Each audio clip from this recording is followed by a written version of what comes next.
Morning, everyone. I want to thank Pamela. Again, I'm Danielle Nierenberg. I'm co-founder and president of Food Tank.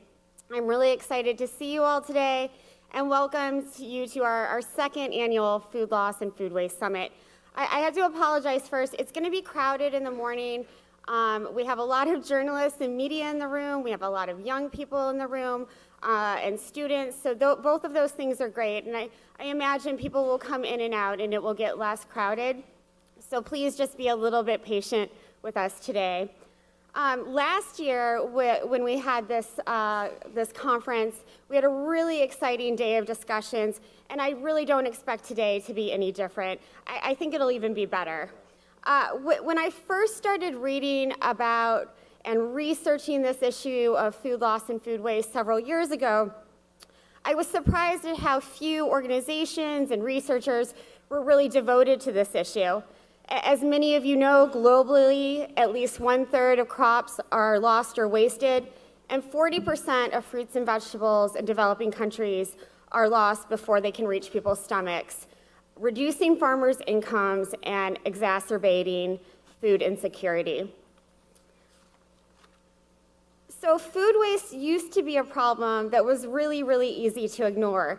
But today there are organizations and individuals from nearly every part of the food sector, including scientists, farmers, nutritionists, distribution and transportation specialists, city planners, architects, economists, corporate executives, restaurateurs, policymakers, and many others who are taking this issue seriously, and more importantly, they're taking action.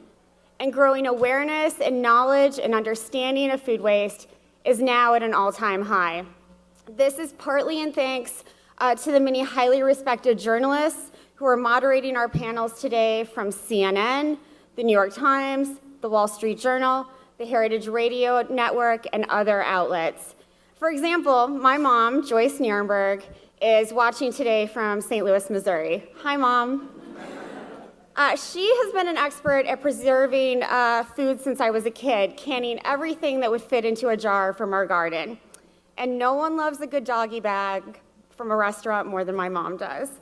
But when I was talking to her last week about this summit, she said that over the summer she had seen the CNN report that Dr. Sanjay Gupta and his colleague Ben Tinker had done on food waste. Ben Tinker is here today, as a matter of fact.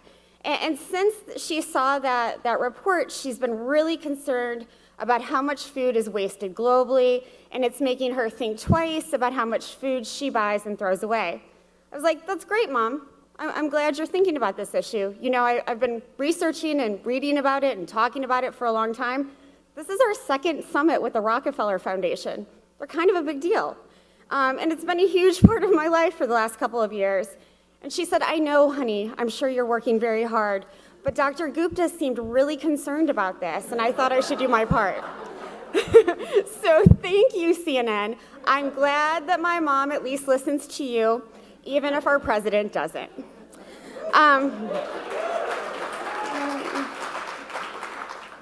By the way, Mom, you'll also be getting a copy of the James Beard Foundation's new book entitled Waste Not. Catherine Miller, who's one of our panelists today from the James Beard Foundation, will be talking about the book and her work educating both chefs and consumers about food waste a little later today. And while consumers like my mom are making better purchasing decisions and buying decisions, the onus of this problem can't be on only people like her.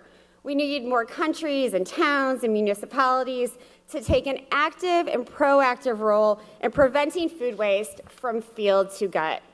In France, for example, a few years ago, the country's parliament voted unanimously to fine grocery stores for throwing away edible food that could be donated to charities.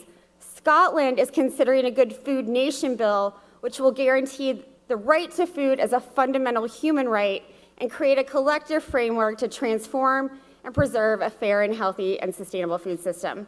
But these sorts of policies will not be effective in isolation.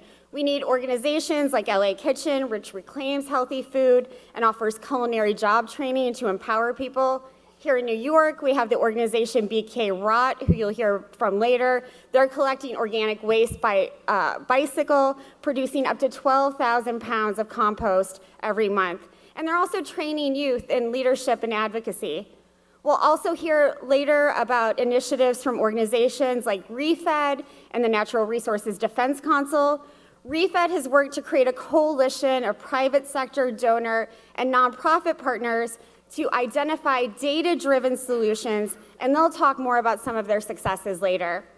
And NRDC has really helped move the conversation dramatically on food waste over the last several years by highlighting both the economic and environmental costs of the problem. In addition, initiatives like the Rockefeller Foundation's YieldWise program are bringing together cities, private companies, nonprofits, researchers, designers, and farmers to achieve the United Nations Sustainable Development Goal of cutting food loss in half by 2030. And I could go on and on about the projects and initiatives that you'll see today, but I think you get the point.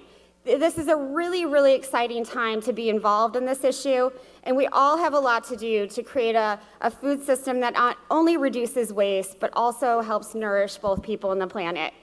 I just want to take a few minutes to acknowledge our partners for this event. A big thanks again to the New York University Steinhardt Center, the NYU Law School, who generously donated this space, and especially the Rockefeller Foundation and Devin Clattel there, the Fink Family Foundation, and in particular Betsy Fink, who has had tremendous leadership on this issue, ReFed, Hunter College, and the Natural Resources Defense Council. We could not have pulled off this summit without them, so let's give them a round of applause, please.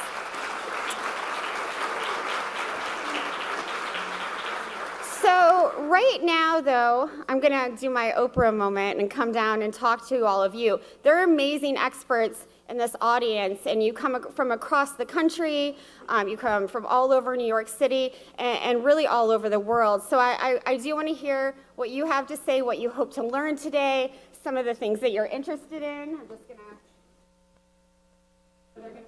Hold on. Sorry. It's a big mix.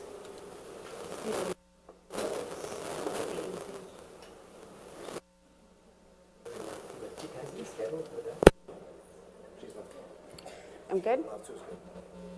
Okay, everyone can hear me?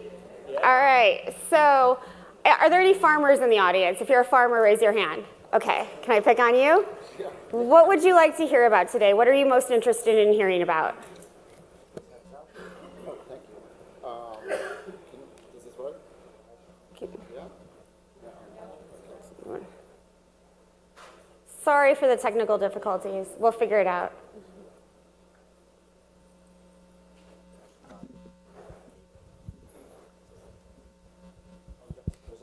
You're good now. Yes, you're good to go. Thank you. Well, I always want to hear about kind of new projects and like new innovations. You know, I'm a tech guy, so I always love hearing about someone's invented some new thing, or they're just working in a new way, maybe using technology to help people, you know, connect to food and connect to farmers. Great. The closer that people get to their farmers, I think the less waste we're going to have. Absolutely, great comments. All right, how about a student? Where am I going? I didn't see their hand. I think over there. You have a good comment? You promise? Okay. All right. I mean, I'm a student of life. Okay, good. Good. Just. My question is how we're going to empower youth to have equity in this process Great. and ownership. Not just project it onto them, but truly empower them. Equity, access. I'm happy to say that Haley Thomas, yes, great comment. I'm happy to say Haley Thomas is here today. She'll get into some of that, and so we're really excited about that. Again, a nonprofit, anybody from a nonprofit who wants that? Oh, it's Gary Oppenheimer. Be quick, Gary, be quick.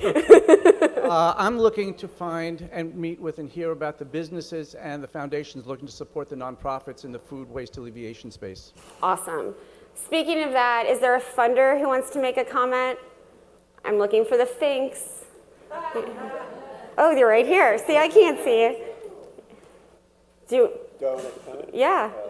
I just want to say we're excited to be here and just see the energy that's happening. And as a funder, our goal is really to look at scalable solutions, and it starts with early stage innovation, but the whole way out so that the solutions can be solved, and we know it can. So Awesome. Thank you so much.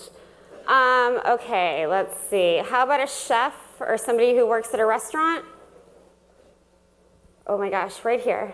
You're closer. Sorry. Hi. I want to hear about the new adventures that are happening in promoting healthy eating and reducing the intake of meat production. And meat, I mean, it's an area that I find people don't really want to talk about because everybody who loves meat loves their meat, and they don't really want to give it up. But the reality of the greenhouse gas emissions that are associated with the agricultural sector, especially in the meat area, really has to change. Thank you so much. All right, so any businesses or entrepreneurs that want to make a comment about what they want to hear today? And I'm happy to walk over here, so I'll go over here.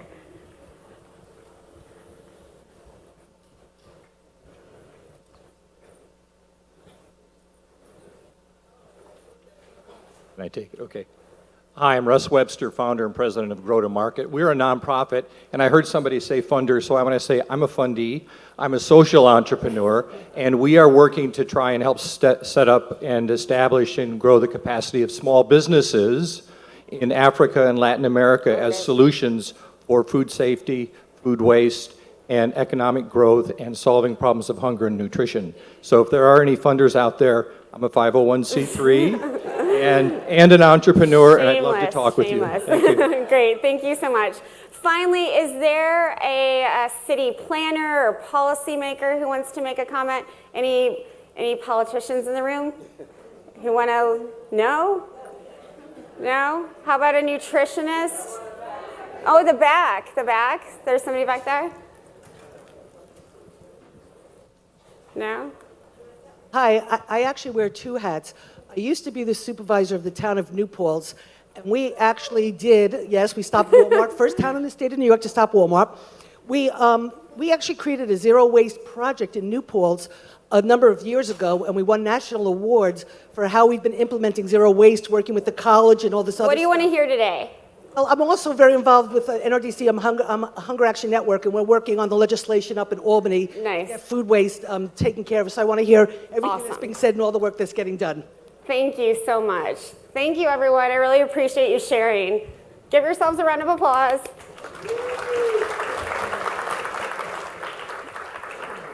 So now I just want to take a minute to thank the Barilla Center for Food and Nutrition Foundation. It's over there. Sorry. I had the honor of working with them on this book, Nourished Planet. Last year, it was published this year, and I'm the writer and editor of it, and I know it's a shameless plug, but I'm really proud of it, and it makes me feel good about myself. So it's half off on the Island Press website today, or throughout the week, so if you want to buy it. Also, we have a great trailer for the book, and Dan Barber, isn't it? Chef Dan Barber. He's super cool, so I'm going to leave you to watch the trailer for a moment, and hopefully you can take a look at the book later.